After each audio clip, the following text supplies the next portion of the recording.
Hello, my name is Sefton Boyars.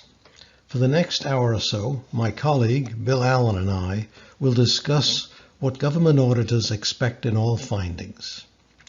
If you conduct single audits, or if you are subject to single audits, you should want to know what government auditors expect to see when they look at a finding. Actually, the word finding is a misnomer. Whatever an auditor concludes is his or her finding. However, we have come to accept that the word finding means a deficiency by a government grantee or a subgrantee, or a government contractor or subcontractor. What we call a finding is a very special construct that contains some specific characteristics. These characteristics or components have remained constant for the last 50 years. Many of you have no idea where the structure of the finding originated. You may be aware that it is in the GAO issued Yellow Book, the document that establishes government auditing standards, but that's probably the extent of your knowledge. But first, let's do some introductions. Hello again. As I said, I'm Sefton Boyars. I've had two full careers. I was a government auditor for 35 years, including 16 years as the Regional Inspector General for Audit for the U.S. Department of Education. My region covered the 8 westernmost states of the U.S. and the Pacific. The Pacific included the state of Hawaii and the various U.S. territories and former territories in the Pacific, such as Guam and American Samoa. In my career, I audited every type of organization you can think of. State and local governments, universities, nonprofits, for-profit entities, and federal agencies. Almost all of the audits I conducted involved findings that we will discuss here today. I retired in 1996, and for the next 23 years I conducted training in the areas of government grants and contracts and government audits. I also conducted peer reviews of many government audit agencies.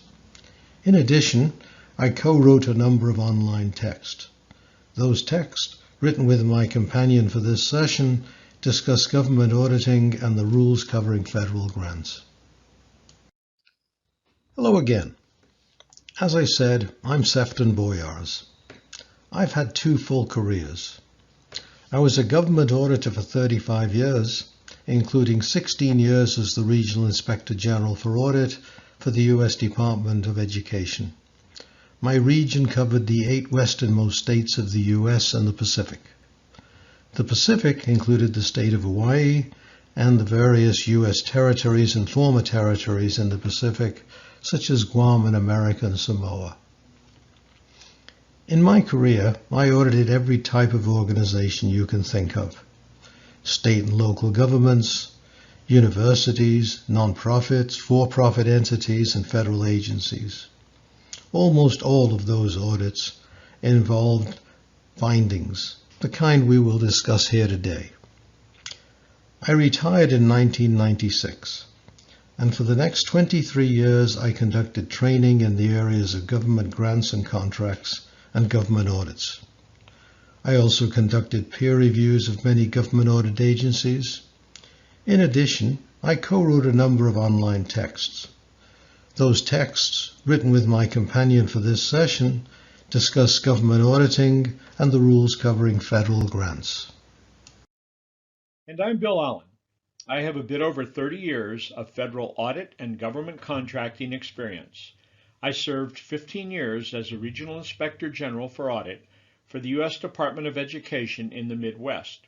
We were based in Kansas City, Missouri. This means the region was mostly wide open spaces with a smattering of scattered cities from St. Louis to Seattle. I was responsible for managing audits of educational and health-related organizations, both public and private, and state and local government entities. Over the years, I participated in numerous projects designed to improve the efficiency and effectiveness within the OIG community. I worked as an instructor for the USDA Graduate School and the Association of Government Accountants. I served as president of the Sacramento chapter of AGA, and I co-chaired the Mountain and Plains Intergovernmental Audit Forum in Denver, Colorado. This course is intended to improve the development and presentation of audit findings. In our profession, there's not much more rewarding or more frustrating than sharing what we found. Reporting audit results is a serious endeavor, and we will discuss the 5 attributes of an audit finding, some techniques to improve the findings presentation, some techniques to better understand how to get results from your findings presentation, and techniques to develop good recommendations. Having set the stage, let's get on with the presentation.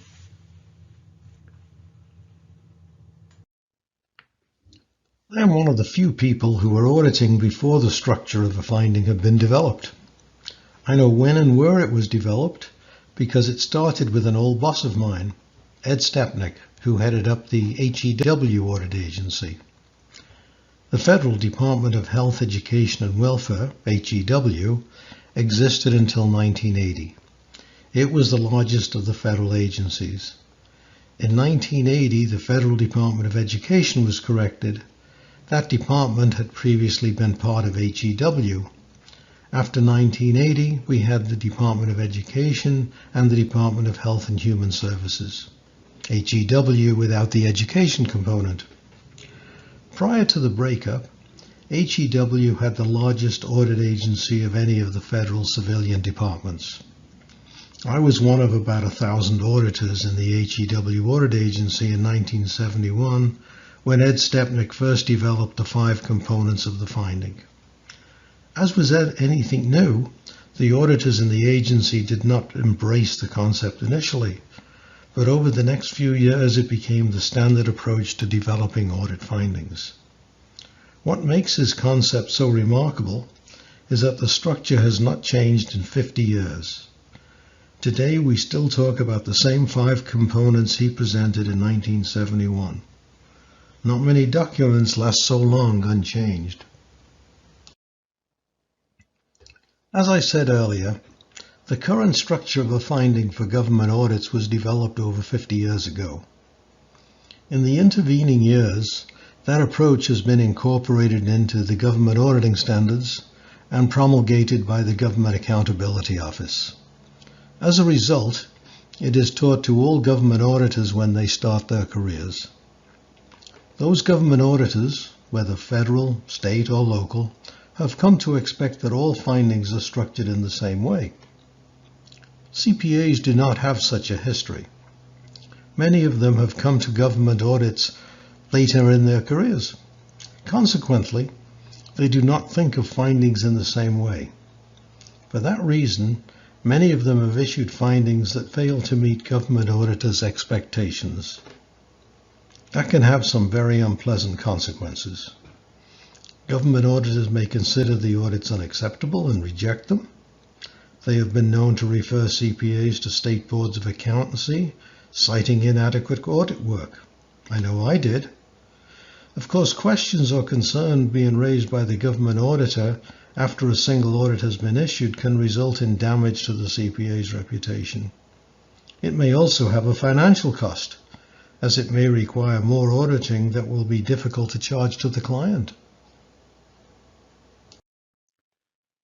So what does GAGAS say about audit findings? The government auditing standards, often referred to as GAGAS, are specific regarding the elements to include in a finding. GAGAS discusses findings in both Chapter 6, the Standards for Financial Audits, and Chapter 7, Standards for Attestation Engagements and the Review of Financial Statements. In general, the standards provide that when auditors identify findings, they should plan and perform procedures to develop the criteria, condition, cause, and effect of the findings to the extent that these elements are relevant and necessary to achieve the audit or examination objectives. Auditors should consider internal control deficiencies in their evaluation of identified findings when developing the cause element of those identified findings.